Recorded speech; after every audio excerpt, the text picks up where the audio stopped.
महाकुंभ मेला भारत का सबसे बड़ा धार्मिक और सांस्कृतिक आयोजन है। इसे हिंदू धर्म में अत्यंत पवित्र माना जाता है। ये मेला हर 12 साल में 4 स्थानों हरिद्वार, प्रयागराज, उज्जैन और नासिक पर आयोजित होता है। महाकुंभ का आयोजन ग्रहों की विशेष स्थिति, खासकर बृहस्पति, सूर्य और चंद्रमा की विशेष संयोजन पर निर्भर करता है। कुंभ का शाब्दिक अर्थ है कलश। ये अमृत कलश का प्रतीक है, जिसके कारण ये मेला कुंभ मेला कहलाता है। हर 12 साल में इन 4 स्थानों पर विशेष ग्रह नक्षत्रों की स्थिति में कुंभ का आयोजन होता है। महाकुंभ का उल्लेख हिंदू धर्म के पुराणों और महाकाव्यों में मिलता है। इसका संबंध समुद्र मंथन से है। देवताओं और असुरों ने अमृत पान के लिए समुद्र मंथन किया। जब अमृत कलश निकला तो उसे सुरक्षित रखने के लिए भगवान विष्णु ने मोहिनी अवतार लिया। अमृत कलश को लेकर देवता और असुरों के बीच 12 दिनों तक संघर्ष हुआ। इस दौरान अमृत की कुछ बूंदें 4 स्थानों हरिद्वार, प्रयागराज, उज्जैन और नासिक पर गिर गई। इन्हीं स्थानों पर कुंभ मेले का आयोजन होता है। महाकुंभ आत्मा की शुद्धि और मोक्ष प्राप्ति का अवसर माना जाता है। कुंभ स्नान से पापों का नाश और पुण्य की प्राप्ति होती है। ये हिंदू धर्म, संस्कृति और परंपराओं का प्रदर्शन करता है। अखाड़े महाकुंभ मेले की एक प्रमुख विशेषता है। ये हिंदू साधु संतों का संगठन है जो सनातन धर्म की रक्षा और प्रचार प्रसार में लगे रहते हैं। अखाड़े हिंदू धर्म के प्रमुख धार्मिक संगठन है। इनका मुख्य उद्देश्य साधुओं के जीवन को संगठित करना, धर्म का प्रचार प्रसार और रक्षा करना है। अखाड़ों की स्थापना मुख्यतः आदि शंकराचार्य ने 8वीं सदी में की थी।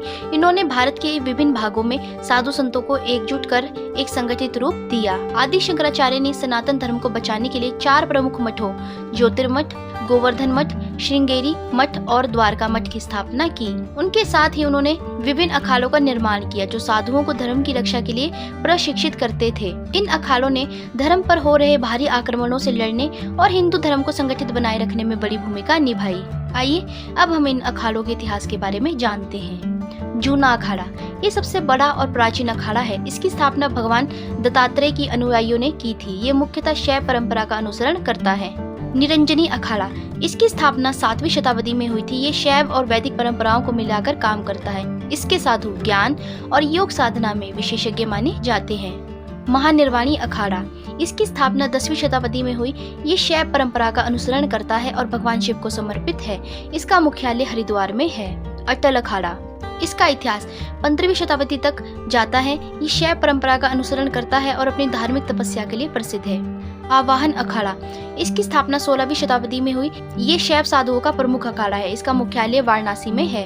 अग्नि अखाड़ा ये महाकालेश्वर भगवान शिव के उपासकों का अखाड़ा है। इसकी स्थापना 11वीं शताब्दी में हुई। ये मुख्य रूप से योग और तपस्या पर केंद्रित है। आनंद अखाड़ा ये अखाड़ा वैष्णव परंपरा का हिस्सा है। इसकी स्थापना भगवान विष्णु के अनुयायियों ने की। इसका मुख्य उद्देश्य वैष्णव भक्ति और ज्ञान का प्रचार करना है। निर्वाणी अखाड़ा इसकी स्थापना 13वीं शताब्दी में हुई। ये रामानंदी संप्रदाय से जुड़ा हुआ है। मुख्यतः भगवान राम की भक्ति और प्रचार प्रसार में लगा रहता है। दिगंबर अखाड़ा इसकी स्थापना 8वीं शताब्दी में हुई। ये भगवान राम और हनुमान की भक्ति करता है। ये अखाड़ा सख्त तपस्या और अनुशासन के लिए प्रसिद्ध है। निर्मोही अखाड़ा इसका संबंध रामानंदी संप्रदाय से है। अयोध्या के राम मंदिर आंदोलन में इसकी प्रमुख भूमिका रही है। ये वैष्णव संप्रदाय का प्रमुख अखाड़ा है। रामानंदी अखाड़ा ये वैष्णव परंपरा का अनुसरण करता है। ये भगवान राम और उनके भक्तों के लिए समर्पित है। इसकी स्थापना 17वीं शताब्दी में हुई। उदासीन अखाड़ा इसकी स्थापना गुरु नानक के शिष्य बाबा श्रीचंद ने की थी।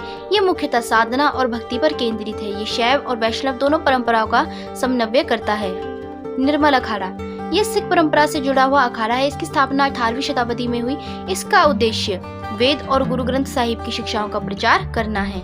ये अखाड़े धर्म की रक्षा और धर्मांतरण विरोधी अभियानों में सक्रिय है। महाकुंभ में अखाड़ों के साधु सबसे पहले शाही स्नान करते हैं। अखाड़े साधुओं को योग और तपस्या का प्रशिक्षण देते हैं। ये अखाड़े साधुओं के जीवन में अनुशासन और संगठन बनाए रखते हैं। आइए अब हम शाही स्नान के इतिहास के बारे में भी जानते हैं। महाकुंभ में स्नान का महत्व और इसका इतिहास हिंदू धर्म की पौराणिक कथाओं, विशेष रूप से समुद्र मंथन की कथा से जुड़ा हुआ है। महाकुंभ में स्नान को आत्मा की शुद्धि और मोक्ष प्राप्ति का मार्ग माना जाता है। समुद्र मंथन के समय जब अमृत कलश निकला तो इसे लेकर देवताओं और असुरों के बीच 12 दिनों तक संघर्ष हुआ।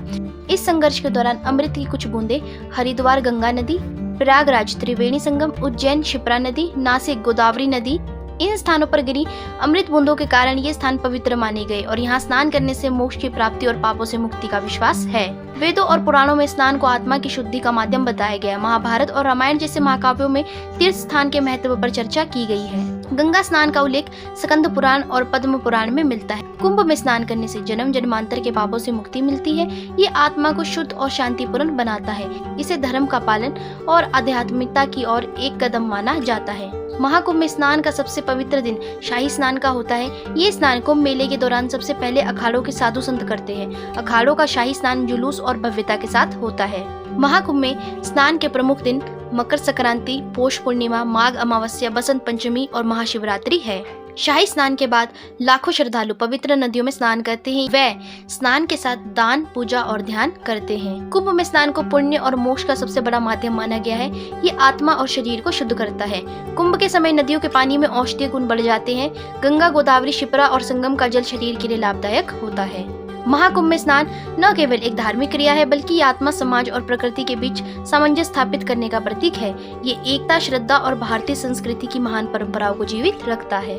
यदि बात की जाए पहले कुंभ के मेले के आयोजन की, तो इसका कोई सटीक रिकॉर्ड नहीं है, लेकिन इसके धार्मिक और ऐतिहासिक संदर्भ वेद, पुराणों और महाकाव्यों में मिलते हैं। कुंभ मेला भारतीय संस्कृति की एक प्राचीन परंपरा है, जिसका जिक्र सबसे पहले स्कंद पुराण, श्रीमद् भगवत पुराण और महाभारत जैसे ग्रंथों में मिलता है। ऐतिहासिक रूप से कुंभ मेले का पहला प्रमाणिक रिकॉर्ड 8वीं शताब्दी में आदि शंकराचार्य के समय से मिलता है। उन्होंने सनातन धर्म और अखाड़ा परंपरा को पुनर्जीवित किया और कुंभ मेले को धार्मिक सभा के रूप में संरचित किया। अगर प्रश्न ऐतिहासिक दृष्टि से पूछा गया है तो ये माना जाता है कि कुंभ मेले का व्यवस्थित आयोजन पहली बार प्रयागराज में मुगल सम्राट अकबर के शासनकाल में हुआ, जिन्होंने इसे इलाहाबाद के रूप में स्थापित किया। हालांकि इसकी जड़ें प्राचीन काल तक फैली हुई है। कुंभ मेला प्रत्येक 12 वर्षों में आयोजित होता है और इसका आयोजन ज्योतिषीय गणनाओं और ग्रहों की स्थिति के आधार पर किया जाता है। महाकुंभ और अखाड़े भारतीय संस्कृति का अभिन्न हिस्सा है। ये आयोजन न केवल धार्मिक बल्कि सामाजिक और सांस्कृतिक दृष्टि से भी अत्यंत महत्वपूर्ण है।